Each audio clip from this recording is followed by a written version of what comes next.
Deal. Bye.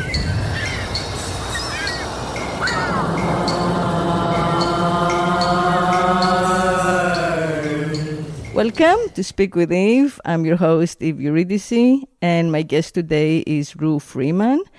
Ru is a Sri Lankan-born author and activist whose creative and political work has appeared in The Guardian, The Globe, The New York Times. She's the author of the novels A Disobedient Girl, Sleeping Alone. Ru, welcome to the show. Yeah, well, it's great to be here. We've discussed this in passing before, you know, when we connected, and I've been thinking about it a lot, what the future of labor is, and how the social changes that have been happening in our politics, in our wars, in our climate change, are affecting ordinary people. Now, I know that I remember that you did your graduate thesis on female migrant labor in Kuwait and Saudi Arabia and the UAE, and you worked briefly in the Institute for Policy Studies in DC, and you've worked for humanitarian and disaster relief programs. You did a book on the Palestinian question. So I think that, you're someone who's equipped to speak to this.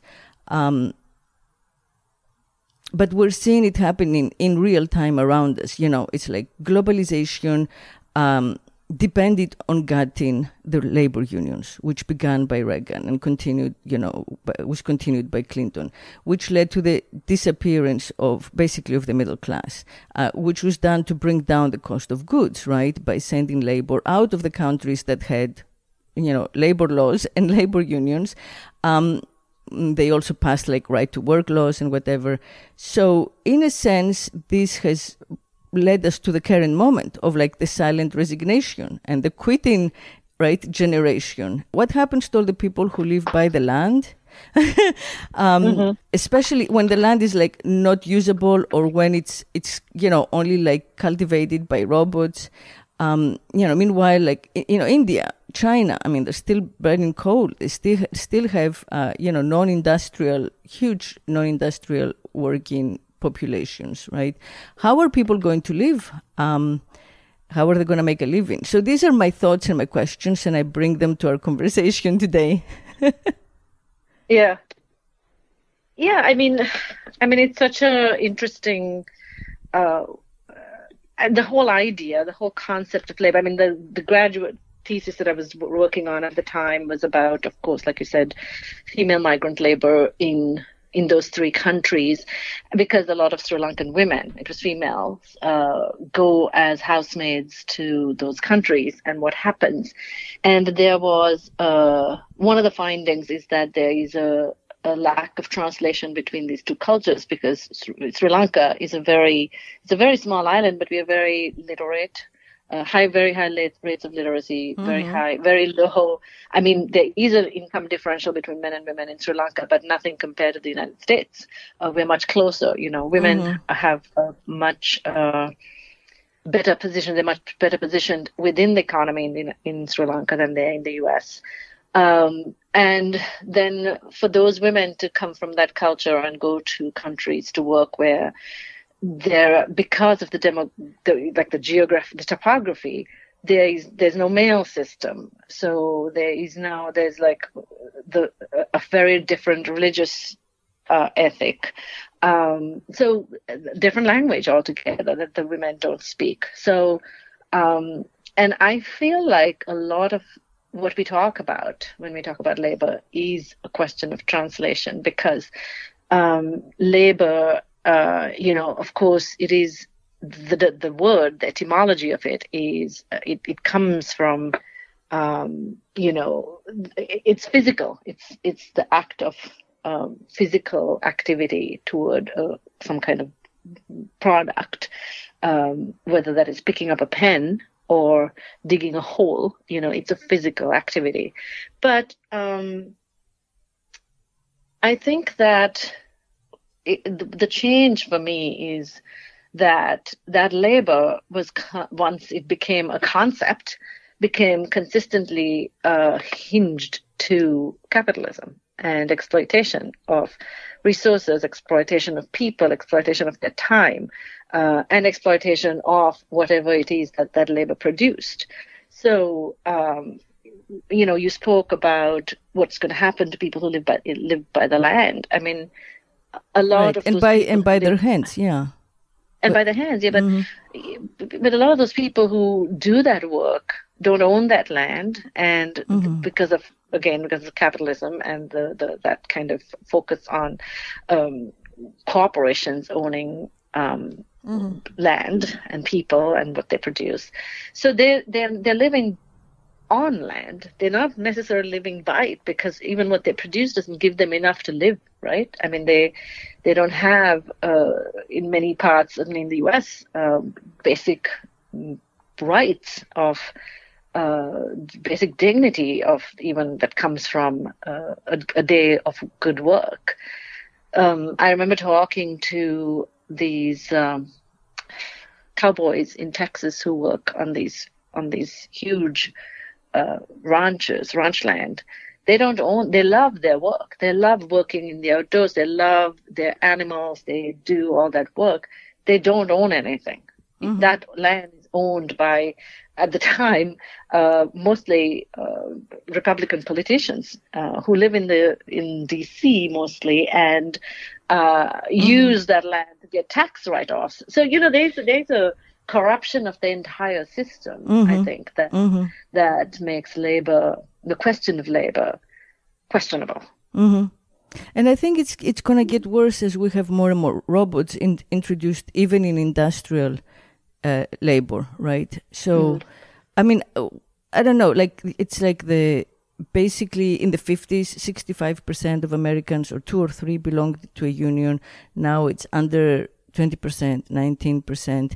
And as a result, we're going into a recession every decade, because we just, it's what happens when we don't have a means of production, anymore in the West. We have, as you said, we have the 1%, right? And the employers, the industrialists, the landowners, whatever, and they hold all the capital. So they pay no taxes.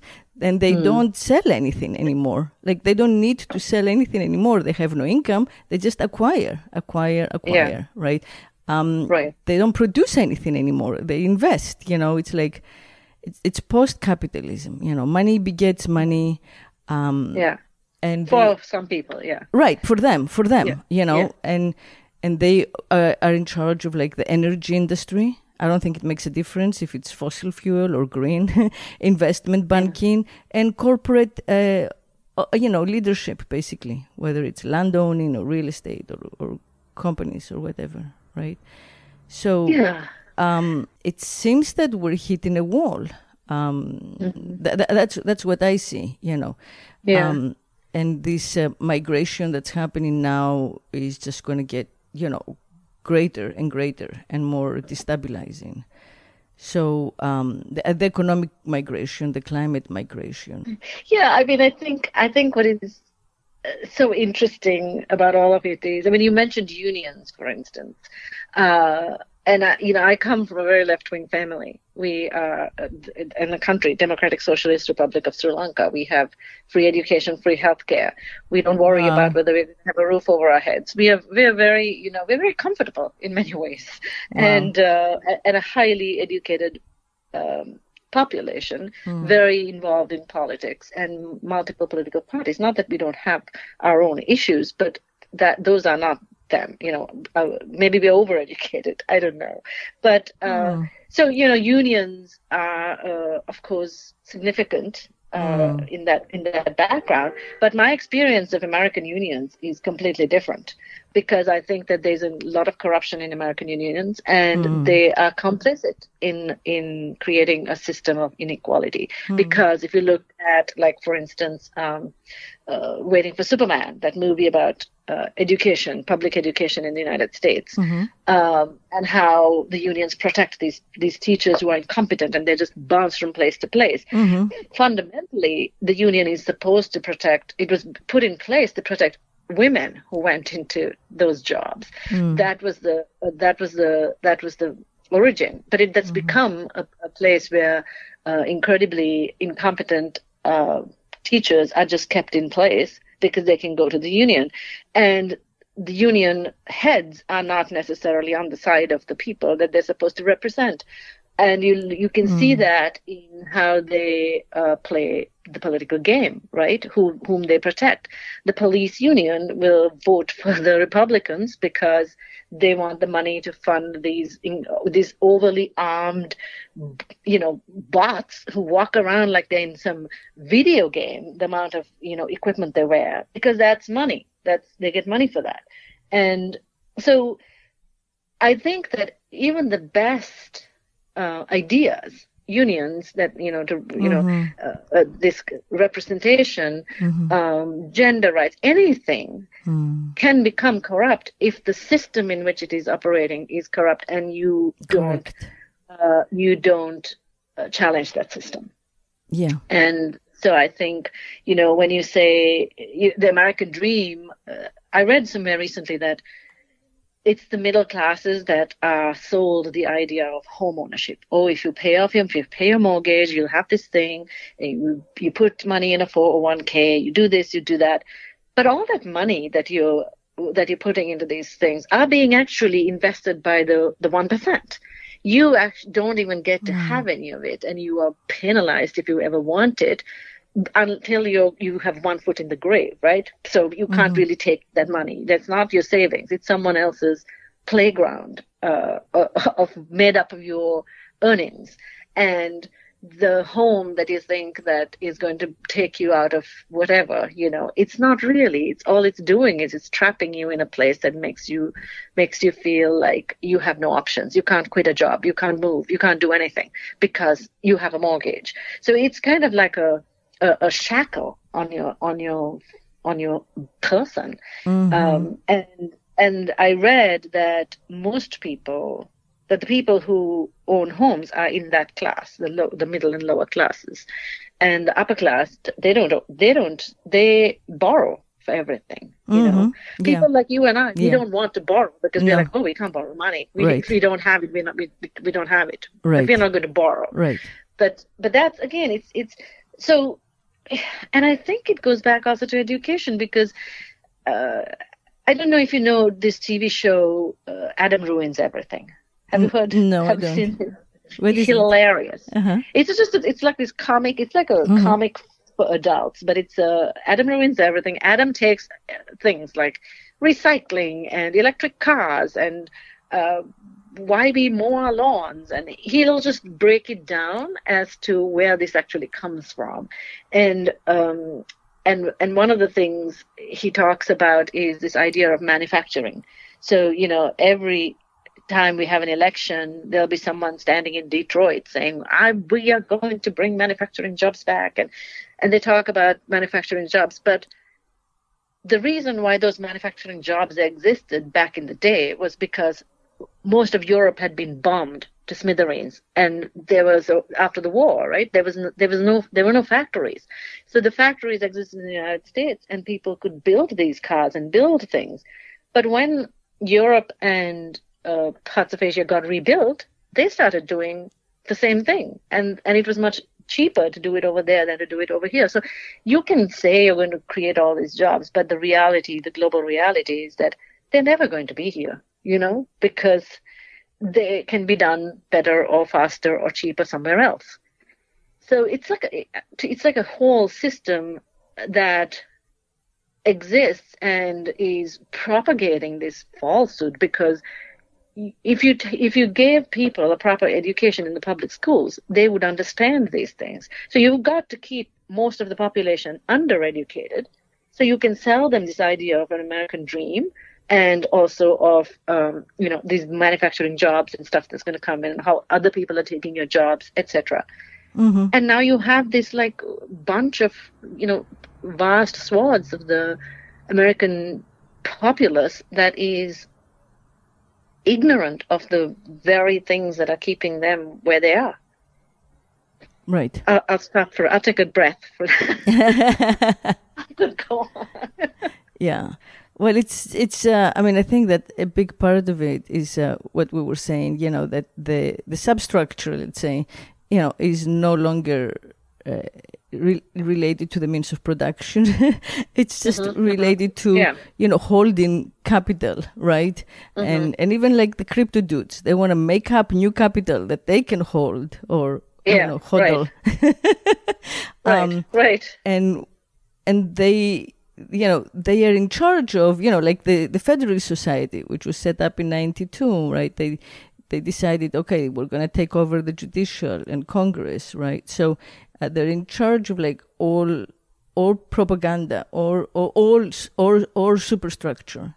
They control the entire superstructure. So that's what you're saying, I think. There seems to be no way out of that, because they control the conversation, the culture. It sounds to me like that's what Adam is showing us. It really is. Yeah. And also, I mean, it's just, I often think about, like one of the ways about people who are not you is if you travel or if you read. These are the two ways in which we find out about people. And I'm thinking about a conversation I had with my youngest daughter. She did this hiking, camping trip for a month this summer through many parts of the U.S. that she had never been to, Wyoming and Alaska and different parts out on the other side of the country with her older sister. And one of the things she talked about was, I think it might have been in Wyoming. I don't know, it's Utah, maybe Utah. She was somewhere where there was no, it was vast tracts of unpopulated land, and they were hungry. They stopped at this place where there was a burger, like some little place that was making burgers, and so it's like a little farm, and they had this little restaurant. And the meat comes fresh. Like I was joking, saying, "Oh, basically the beast walks up to the door and it's felled right there to make your burger. It's that fresh." But she said the people were so nice and they seemed so content with their kind of daily routine. Like they do their work, their field, they do their families down the street. There's like this very intimate connection with each other, and they're just living life as they might want to live. But on the TV screen is Fox News. So here you are, and you're living your life the way you want to live, and then you have Fox News telling you, "Oh, people are trying to take this away from you." And she was saying, the people on the other side of the political spectrum, they also want to just be left alone to live off the land and be simple and shop at the, market down the street and not on Amazon and, just do their thing. People like her, they want that too. But these two extremes, if they spoke to each other, there would be this change because there would be this understanding of a common desire that has got nothing to do with politics. It's got to do with living much more simply and not being, pushed and pulled and manipulated by people. But that conversation rarely happens. So I think about, the work I do with Narrative 4 as director of the Artist Network, which, by the way, you should be part of, is I'd love to. Really. Yeah, no, and I will certainly share a conversation too, is that when Narrative 4 is its foundational practice is the story exchange. And it is, and it started a long time ago when they were working with the kids from Newtown after the Sandy Hook attack and pairing those students with students from Chicago. And that was 10 years ago, it's our 10th anniversary now. And, oh, wow. And them finding, like, when they first began, they were saying, but we don't have anything in common with this group of mostly white kids in Newtown compared to mostly black kids in Chicago, and who see gun violence every day. And And but they did find that common ground by exchanging these stories and walking a mile in the other person's shoes through language. And so, I mean, I love what Narrative 4 does, because I think that is the kind of organization that does bring those conversations to the forefront and puts people who ordinarily would never speak to each other together.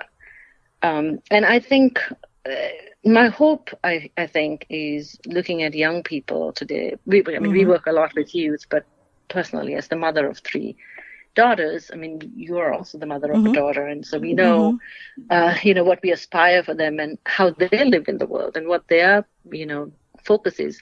There is a real pushback from this generation against all these things that they're being fed, and they are saying, I don't know what this education is about. I don't know why I'm supposed to go to college and do the same thing and then fight to get a job and then build my house and have a house, And they're saying, they're kind of bucking that and saying, I'm not going to do that. I'm not going to do that. And I think we're coming to a point where there's going to be such a preponderance of young people who say that the system will have to change, because they're not going to play that game. Yeah, and I that hope makes so. me very hopeful. Yeah, that's the quitting, and I do hope so. I mean, I think that it will take a lot of courage when the time comes and they're, if they heed their biological clocks, and I mean, I remember there was in my life, there was a huge change, when I decided I would become a mother. It was a huge change, Up until then, I repeatedly gave up on every perk to maintain, what I thought anyway, was like the clarity of my vision and my work, and my integrity, right? So I said no to, I would have Oprah's limo downstairs and I wouldn't go, right? But then I'm sure you experienced that, you are responsible for another, and you want to make sure that you have the means of to keep this, this innocent being healthy and safe.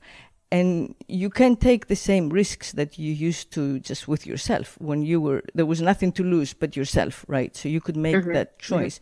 I mean, for me, I believe that, the way that we can change this, if there, and I don't have specific solutions down the way, but overall we need to kind of demonetize and remonetize the entire system, demonetize the things that should be free, have the right to food that's healthy, have the right to some sort of basic shelter, right? That's healthy, demonetize the basic living that now we're dependent on the system for, and then remonetize the value of nature. Why is a tree worthless, but it's worth money when you cut it? Why do why do our natural resources have no inherent value in dollars, in money? Until we take advantage of them and use them up, right? So changing that, and for on my end, something that I've been working on is this whole program for monetizing motherhood, which I call universal mother income. And basically it's part of this idea, with the female migrants, that you researched, women get paid to mother other wealthier people's children, but not their own, right? It is labor. It's hard work. We know how hard work it is. We've done a lot of other work, and we know how difficult and complex and time consuming and kind of skill based it is, but it's not monetized officially, except through the whatever unregulated spousal economy or whatever. But this is I think that we need to kind of revisit, where we put money into and what we get money for, and I look at my daughter's friends, and it's heartbreaking to me that they're being paid to promote corporations or businesses of some kind. That's what all these young women are being put to work to do. Yeah, I mean, I think, but again, you have to, and I completely want to affirm the fact that our daughters come from a place of privilege. I mean, they come from education, they come from connections. You know, I was just talking to my oldest daughter. I mean, both our daughters are in law school now, and I noticed that Ed Pavlik, who, you know, the writer who you also know, is his child is also in law school, and I was going to put them in touch. So we have these connections. They're very. I mean, I've raised my children to always feel like they can reach out to other people, that they don't have to go to a bureaucracy, they don't have to go to an institution, they don't have to go to the bank, they can ask for help from other people.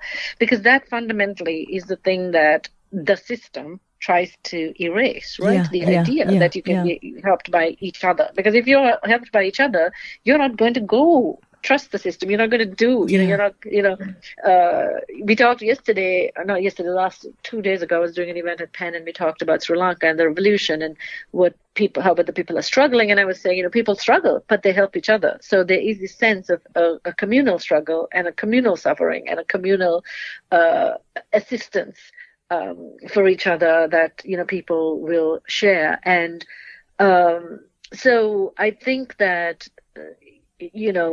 that piece of it is very important. But so not compete. America wants us to compete against each other. Yeah, they want women to compete against each other. Yeah, right. And I think that these girls, our children, do have a sense of they come from a different social class in some ways.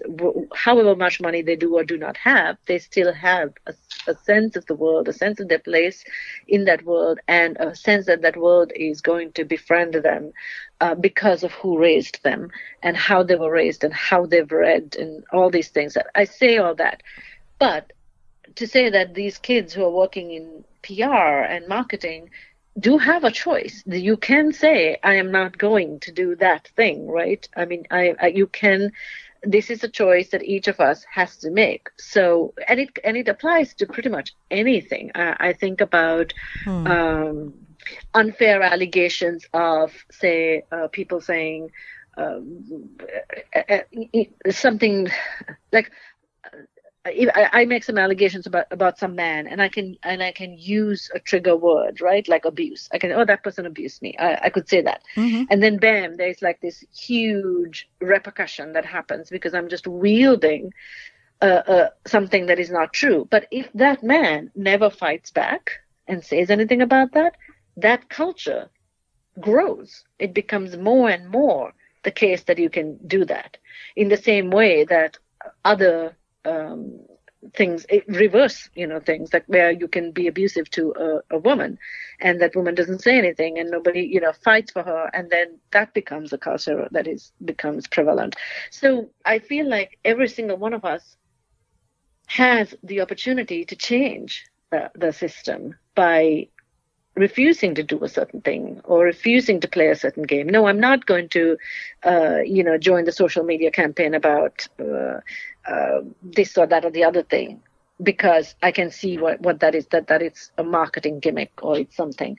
I'm going to do this other thing. And I feel like we really have to encourage, particularly young people, to be brave enough to make that choice. And I mean, the choice of like cooperation and like regeneration and all that stuff. But yeah, it is. I think that it's they get this. I don't know. It's a version of this of the American dream in the sense of I'm going to work hard for a few years and then I won't. And of course once you're in it, this kind of like comparing yourself to the Joneses kicks in and nothing is ever enough. No, it isn't. And also there's, I was teaching an undergraduate comp class, which I'd never taught in my life. It was part of this MFA at Rutgers, and I had to teach. And I brought in all these readings for them, and I had them do research on a particular, like they picked their own topics, but they were researching conditions in other countries, which they had never thought that was necessary to even do. But just the fact that they were researching them and they came into class and said, I don't understand. Why am I living in a country where I don't have, because I had students in my class who were mothers, who were single moms, and they don't have leave. They're falling asleep in my class because they have 10 jobs, and in school. And to learn that there is maternity leave in other countries, that in Italy, for instance, you can take that amount of leave and you'll keep your job at half pay for a certain length of time, and you'll still have your seniority when you come back. That's civilization to me. So if I'm a young woman living in the United States and I'm looking at that and I'm saying, okay, here's a place that I can do all these things and I can have a good life. And by the way, I can have a siesta in the middle of the day. And, and my kids can go to school and not be worried that they're going to get shot, that they don't have a gun, an active shooter drill on a regular basis. Mm-hmm. Why would you choose to have a kid in the United States, right? So I feel like this country is really facing a reckoning where these young people are going to say, I don't have to do this. I can go somewhere else, because their work and their skills are much more fluid now than they used to be. I mean, back in the day, people stayed at the same job their entire life. And if they had like 2 previous places of employment, people were just like, oh, I don't think this person is a reliable person. Then it became like 2-3 years, whatever, people were changing jobs. Now, particularly after COVID, with the remote work situation, a lot of people can be anywhere they want. And if I had to choose to be here and bring children into the world and send them into these schools, but had a remote job, why would I stay here? I wouldn't want to stay here. This is not a place that is conducive to families. It's not conducive to women. Mm-hmm. It's a country that hates women. There's such a loathing for women. And I have 3 daughters. I encourage all of them to not choose to be here if they want to have families.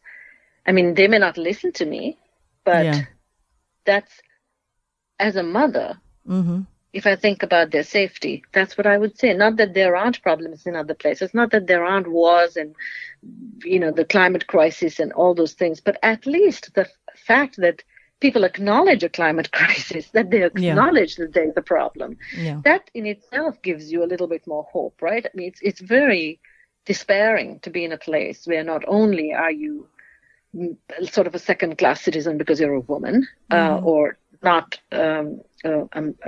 cisgendered man, but everything else feels so hopeless. It's not. I feel like there was a time when people were coming to the U.S. They're like desperate to come here because they want to give their children a better life. I feel like a lot of my friends are trying to get their children out of the U.S. because they want to give them a better life. Mm-hmm. Yeah, I definitely know a lot of people too, but they're Americans, and they, renounce the citizenship, or they buy a home abroad, they retire abroad. Greece is being bought up by Europeans and Americans, Portugal, Mexico. Yeah. So there is definitely like a flight. There's like a new wave of expats.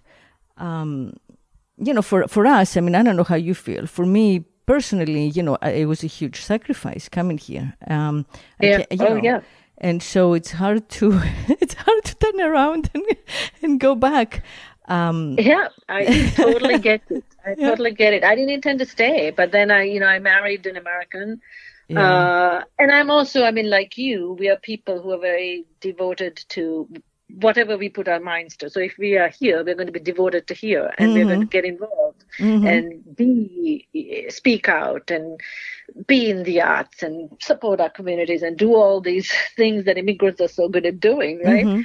And then it's hard to leave because I'm facing that thing, like, do I sell my house and leave? And I was talking to one of my daughters, and I said, it's very difficult to contemplate because I left my own home to come here. Yeah. I didn't intend to stay here, but I stayed because of my marriage and how that went. And but now I have been here longer than I lived in Sri Lanka. So to uproot this and then go somewhere else is just, it's a lot. Yeah. Yeah. But it is still very tempting. tempting, and I may still do that. Because I can't, because I'm also now divorced, and so back to women and what happens to women and how they are they're adversely impacted by the economy and the fact of child rearing and motherhood, like you were saying. You do all of that. Absolutely. Then at the end of the day, you don't have the track record of work. You don't have all the Social Security earnings. You don't have, you have the gig economy. You do all these things. Absolutely. Yeah. So I can put, I look at my resume, in a just and fair world, I would be able to put years of working as a mother, and they would count as the equivalent of working for whatever, Brown University or Spin Magazine or whatever it is that's on that, right? Because it was as much work. Yeah. The world's becoming so Americanized that whatever difference we can make will probably be more significant here than outside the U.S. Of course, the question is, can we make a difference? I'm not sure. I don't know. I think I'm blanking on the name of the woman. She's an artist. She's a Black artist.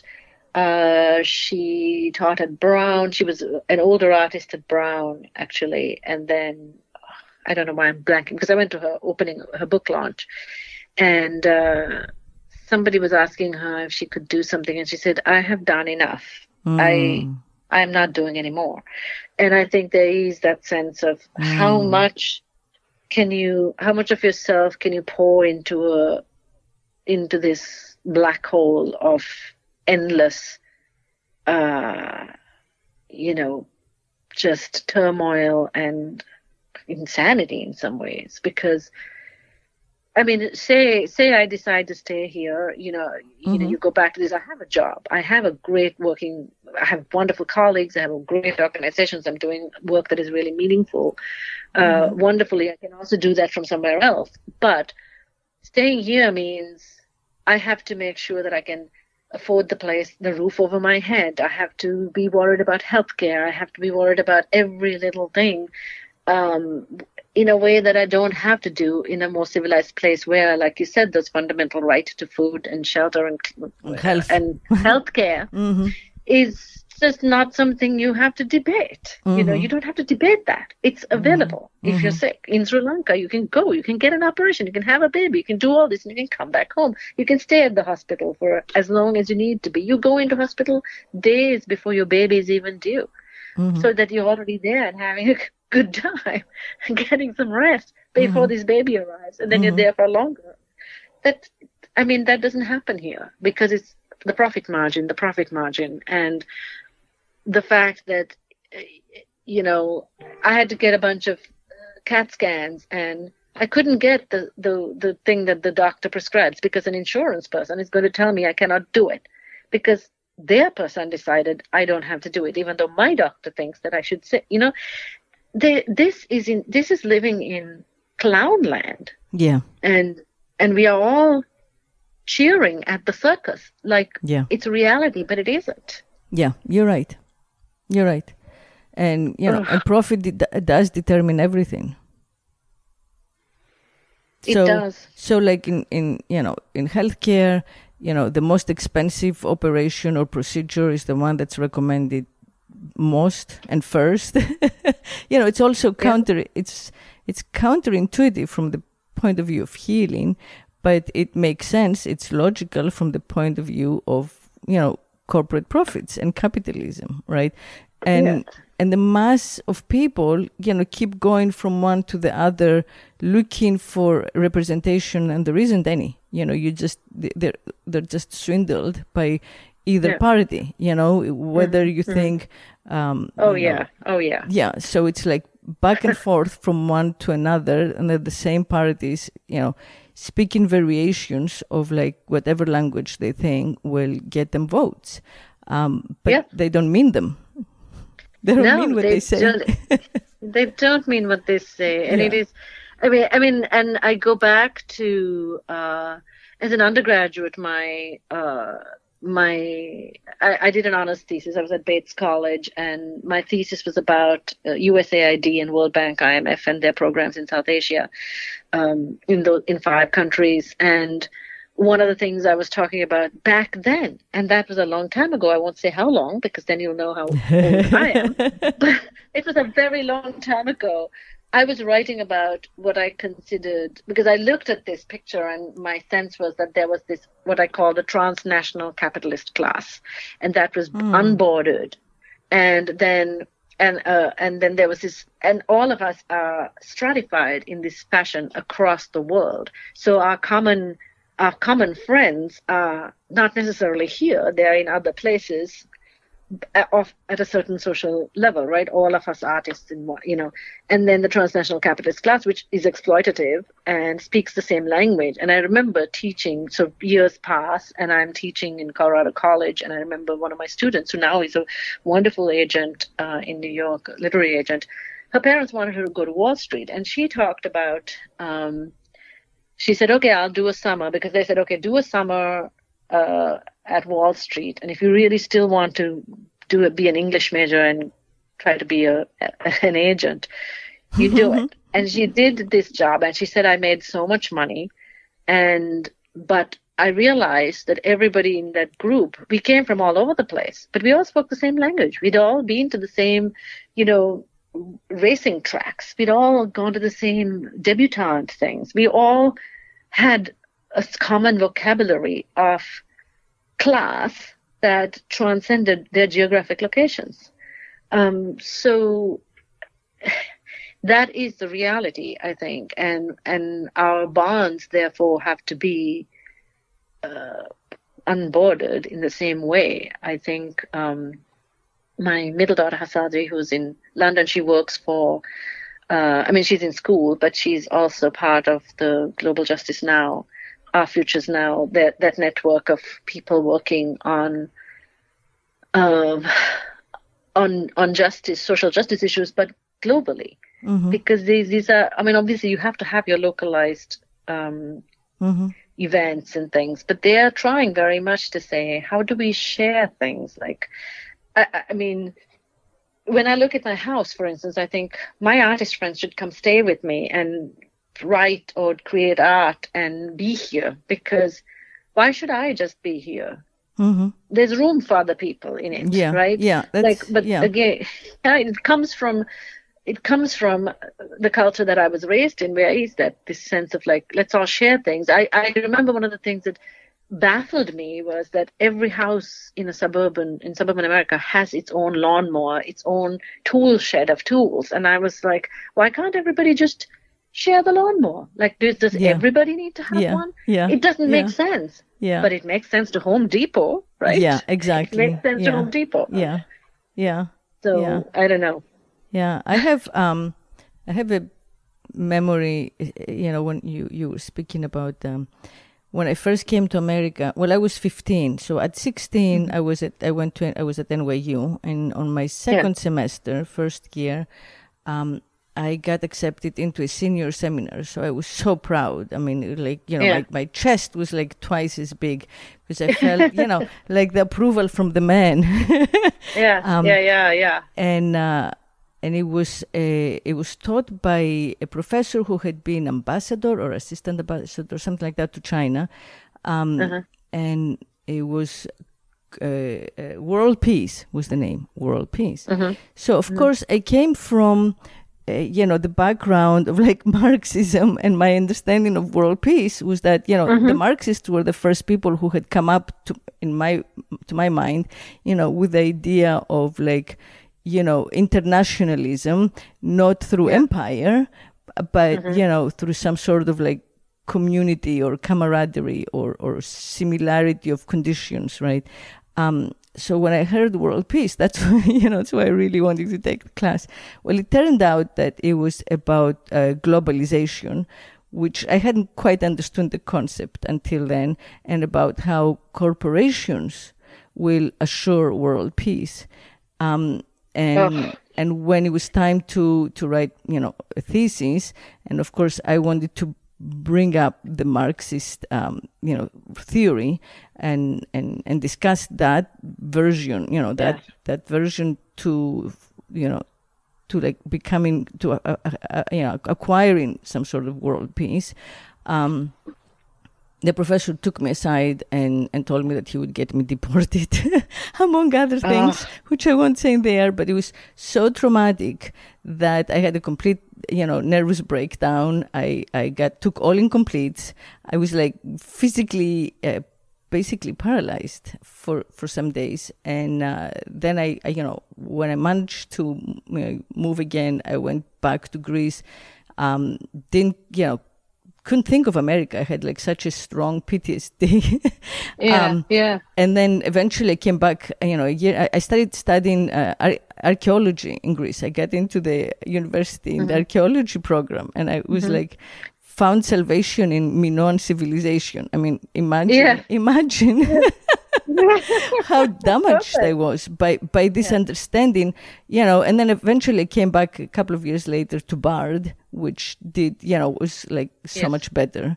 But basically I understood in a very visceral way that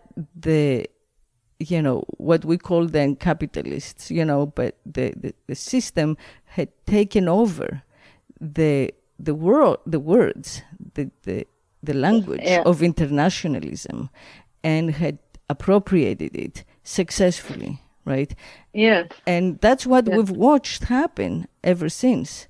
And it's the power to kind of like turn around the words, which feels very whatever you want to call it, post-patriarchal or post-structural or deconstructionist or whatever, But that's where we are right now, where, there is no truth, there is no authority, right? So there is a lack of trust, and that forces everybody even more to kind of like look after themselves, and buy their own lawnmowers and, stay in their little compound wherever they are, whether it's in nature or in the, urban center, and have like their houses to themselves, because you don't know what other people are meaning. What are... You don't, Sorry, I also mean, like, I think you don't know what other people mean, and you're always on pins, because you could trip over the latest thing that has been brought in, under the magnifying glass. So the real things that you really have to fight about and should be struggling for get pushed aside, because we are too concerned with the minutiae of our the small differences, I guess. And it's interesting that you said about the Minoan civilization, because I think about like the American system, is based, the Western kind of history comes from there. And through Narrative 4 also, again, I've been looking at, because we did a whole unit on the Odyssey, because Narrative 4 also does learning resources for schools here in the United States as well as abroad, in Ireland and parts of Africa, in Palestine and Israel. And as we looked at the Odyssey, we were talking, this great conversation with artists who were talking about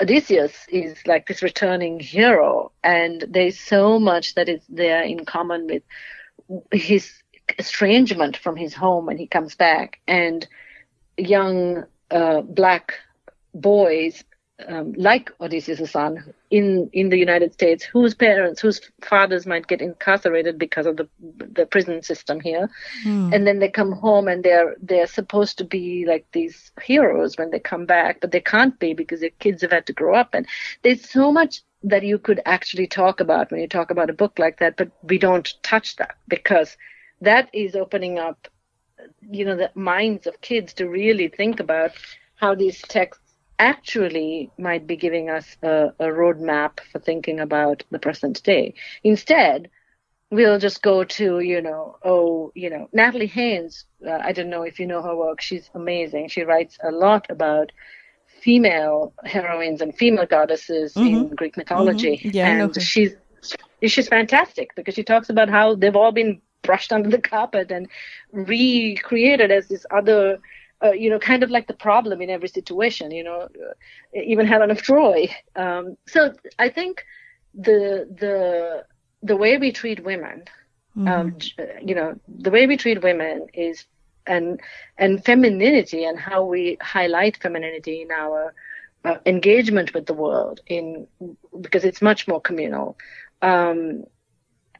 is very much tied to how we think about labor and capitalism and what's really wrong with the world. So, oh wow, that's so interesting.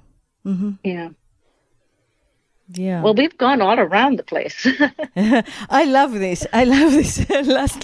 This last sentence. We could go on forever. Yeah, we could go on forever. We could just make the whole podcast, you and I. Yes. Unpacking that sentence, right, of how, the presence of women and the way that, patriarchy, what patriarchy has had to do for like 6, 7, 8,000 years to women to undo the most basic, relations of procreation, let's say, has affected the way we are, I think, very fundamentally as cultures now. And, we no longer need to do those things. I mean, we have paternity tests and IVFs and birth controls and whatever. So, but we don't know who we are and how to be with each other because it's been such a, long and abusive, coexistence before all these changes that happened, toward the last third of the previous century. So there's a lot to unpack there. You'll have to come back.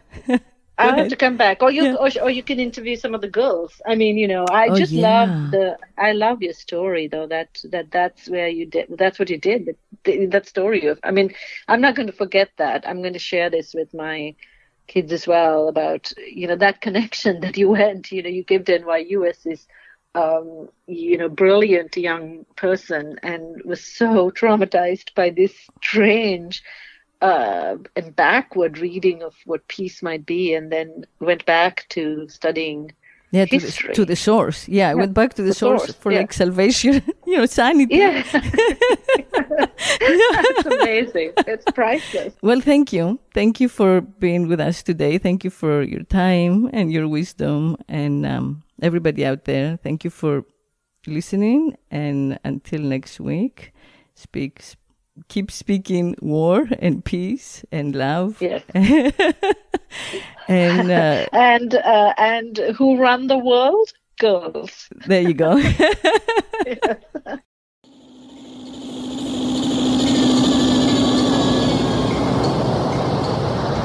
If I could make love incessantly, I would be God.